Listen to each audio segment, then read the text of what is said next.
Rasulullah itu rak saya ini tiang niku mawon disisipi tiang munafik. Karena ndak ada cerita pendapat itu memuaskan semua pihak. Rasulullah rak kesayangane pangeran. Niku pun ndak bisa memuaskan semua orang. Sehingga orang yang kecewa ya jadi munafik. Pemenang terima kiai, terima presiden, terima Kapolri, terima pangam, nggak bisa. Apapun konsepnya itu nggak bisa. Mesti ada yang setuju pendekatan ekstremis itu persuasif.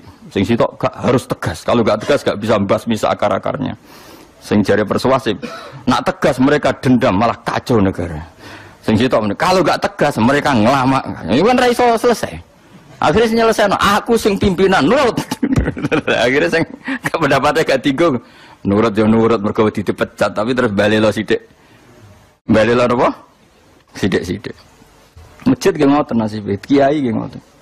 Kula nek di murid kuatah, di santri kathah sing kiai ge kathah. Ono kiai niku sowan kula, Gus, masjid iku ape nganakno zikir Ramadan. Dadi 24 jam full mulai bar subuh sampai sahur. Saking semangat ibadah Ramadan. Terus ibadah ning dia ditakok. Ya teng masjid, Gus. Dadi masjid itu ben makmur, terbaik masjid makmur. Tas tak omongi.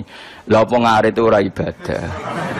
Apa dadi satpam mergawe iku gak ibadah. Apa nyupir angkot golek nafkah ibadah. Kiai kok goblok kira karuan aja mending ngono. Astagfirullah, iki ora urusan iku, Gus. Ya urusane urga ke takmir dadi ben keren, pas ke takmir masjid rame ngono. Berarti sing nama baiknya kan kowe. Nek pengiran ra butuh iku, pengiran kepingine seorang bapak golek nafkah.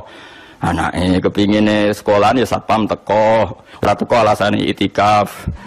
Kepingine pangeran ya bis sing tetep jalan, dadi wong sing nyetop iku ana bis aja kok mandek mergo itikaf ayo mending. Kecewa lho. Wis bae ku piye dicape ra dukung. Padahal kula yo nyucup yo hormat tapi tetep gremeng mergo idenya enggak keturutan. Ya kula yang ngerti rai-rai ngono iku biasa wae cara kula biasa. Tapi sesuai sadar den. Bareng ngajak wong ora gelem akhirnya sadar. Jebule ngandel jeneng nganggo sembang kula wis suwi wong luwih ngandel aku timbang kowe. Lah bento tapi ngandel kowe ya. Wong aliran sesat ta men. Ya masjid itu anggere sono salat jamaah iku ya wis rame cara pangeran.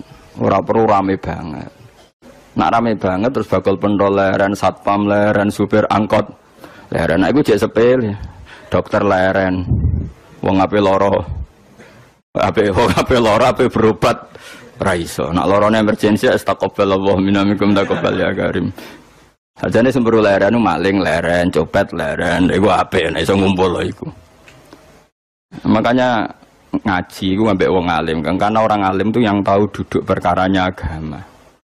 Seorang lagi yang tahu duduk perkaranya agama. Nabi itu kalau ngendikan itu sampai sahabat itu gak bisa menampung. Kadang menyebut kebaikan satu majelis sampai 63 sampai 70. Misalnya Nabi ngendikan al imanu bid'un wasituna bid'ah. Iman itu ada 63. Terus nyebut terus. Pertama ngendikan a'la hala ilaha illallah, tertinggi adalah kalimat tauhid. Wa adnaha imatatul adza ani thariq, terendah adalah menyingkirkan hal-hal yang mengganggu yang apa? Mukmin atau mengganggu jalan. Terus ngendikan seperti itu. Sehingga pernah suatu saat Rasulullah itu ngaji di masjid. Rasulullah terima kiai, Rasulullah itu ngaji di masjid. Nabi kalau ngaji di masjid itu memang di teras, jadi terbuka. Terus ada pemuda santai dengan santainya nggo pacul, ngliwati Nabi ngaji diliwati. Nggo pacul, ya santai. Singkat cerita semua sahabat itu mencibiri. Celaka betul pemuda itu. Ada Rasulullah ngaji tidak ikut tapi dia berlalu saja bawa cangkulnya. Kata Nabi, kamu jangan komentar demikian. Jika dia kerja menafkahi ibunya yang lemah atau anaknya yang lemah, dia juga ibadah dan itu juga sunnahku. Hanya sahabat mereka sadar. Jadi untuk meramaikan Islam itu tidak harus semuanya ngaji di masjid. Yang apa kerja ya ben kerja. Yang penting orang jadi germo. Orang pengedar narkoba, itu ora kerja kang perusakan. Jadi sebetulnya orang tuh nggak bisa mengatakan kerja mau pengedar narkoba itu ndak, pengerusakan tuh namanya. Tapi kayak adol pentol, terus hal-hal yang halal itu namanya apa? Kerja. Dan kerja itu ibadah. Efek dari pikiran ulama yang seperti ini, akhirnya masjid daerah ulama itu sepi-sepi. Mergo ngomong ngono terus wong wae nang ngono ora perlu ning masjid. Lah iku kesimpulane sing salah. Kok terus kesimpulane nang ngono ora perlu nang masjid bar saiki. Maksudnya orang ngono sing di aktivitas nggih monggo. Nek sing ada aktivitas timbang turu ning omah kene ngaduk. Aduk ibadah ning masjid aja aduk turu ning masjid. Nah, akhirnya daerah-daerah tertentu yang akeh ulama mesti masjidnya sepi, tak jamin. Jajal gitu loh nih Rembang. Oh, tambah sepi. Karena ulama cara berpikir, jauh kerja ya, ibadah ngernet ya, ibadah mulang ya ibadah. Akhirnya orang masjid itu pas tarawih. Iku yang golek sing cepet. Tapi kunane kuno, Nabi sekalipun itu yang namanya orang yang mendengar, tetap ada yang menolak. Konsep perang di luar kota itu kan secara teori militer itu rasional. Bikin kontak ya rasional. Tapi orang yang berpendapat tadi, ya Rasulullah kita di rumah saja, itu ya gelo. Kayak tadi, orang yang ingin memakmurkan masjid kemudian, kan saya seperti itu ya gelo. Kalau pikiran saya, suatu saat dia sadar, intinya sadar, terus sowan saya sadar. Karena ya muridnya ada murid beda angkatan ya, dia semi-semi teman sama saya. Tak omongin ini, cong, kowe nak pancen seneng masjid tenan, masjid itu sudah jadi problem bagi umat. Misalnya gini, aja sampai, kenapa orang nyupir angkot demi nak mirno masjid, kenapa orang tugas satpam demi makmurno masjid. Berarti masjid ini menjadi problem penghalang dari sistem sosial ekonomi. Kowe seneng masjid darani problem, kowe seneng masjid dianggap kambing hitam. Ya sudah, sholat jamaah saja, sholat jamaah di masjid.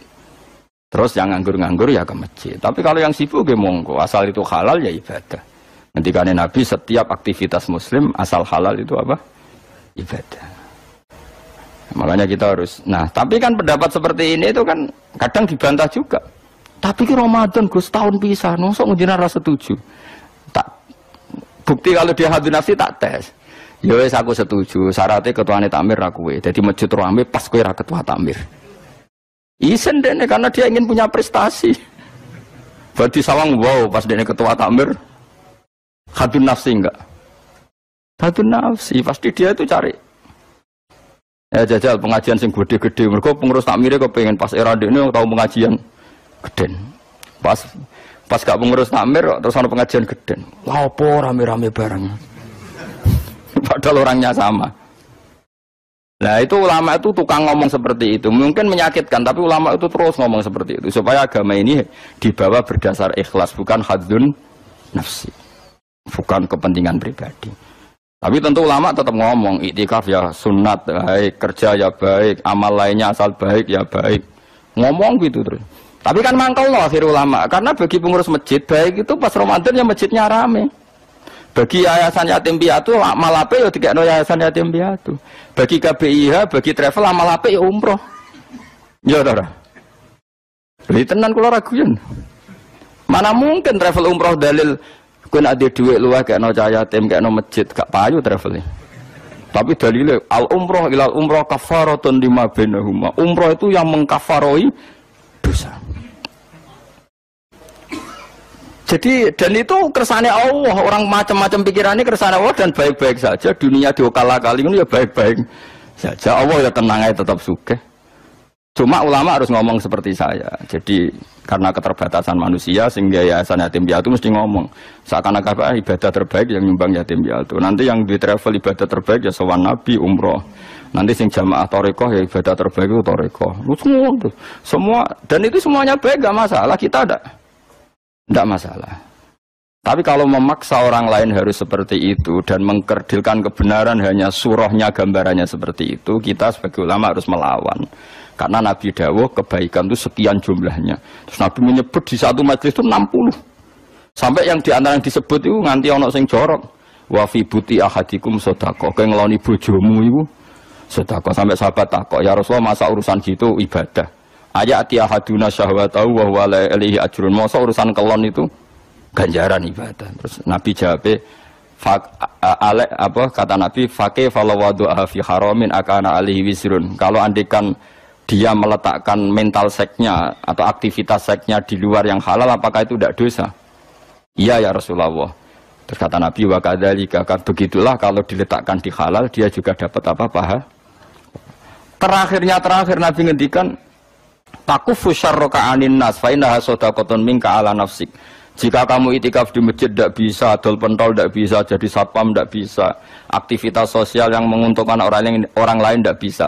Takufu syarraka anin nas. Yang penting kamu tidak berbuat buruk yang merugikan manusia. Sehingga sampai ada riwayat dari orang sufi, ibadahnya orang zaman akhir itu tidur, karena anak tidur itu gak ganggu wong. Iya, paling bojo tok sepeten. Tapi kan yo nyopet yo ora, zina yo ora, ndelok wong ayu yo ora. Nah, itu sampai Nabi terakhir nyebut. Dari sekian kebaikan tuh kalau gak mungkin kata Nabi takufu syarroka anin nas fa innaha shadaqatun minka ala nafsik. Sementing kamu tidak melukai atau merugikan orang apa? Sehingga misalnya ulama kok ngerti ada orang tidur di rumah, wong apik, gak ganggu wong. Ana bajingan mati, wong apik, sreso bajingan meneh. Nah, akhirnya masyhur orang krono bajingan mati, kiai tenan, saya nggih mayit niku, wong gak siap nih saya. Bajingan sih. Saya padahal ning atine kiai nek mati ya apik dong ora iso bajingan. Akhir dari bajingane ya wis mati. Lha sekarang ngakhiri bajingan apik ta elek? Apik. Berarti matine elek ta apik? Apik. Maksudnya kiai apik iku apik matine ora apik wonge. Lah ngomong gak trimo pikirane apik iku. Wonge. Lah kiai ndake pinter maksudnya apik nggih niki. Ngomong keberatan. Ayo mun apik. Ya sesuk kan wedi yo. Nggih apik. Lah itu ilmu. Jadi ngaji ilmu itu orang harus punya kesiapan pendapat meskipun itu kita tidak siap. Besiwa wasa antakrohu syai'a wa huwa khairul lakum. Pendapat meskipun kamu kadang tidak cocok, bisa saja menurut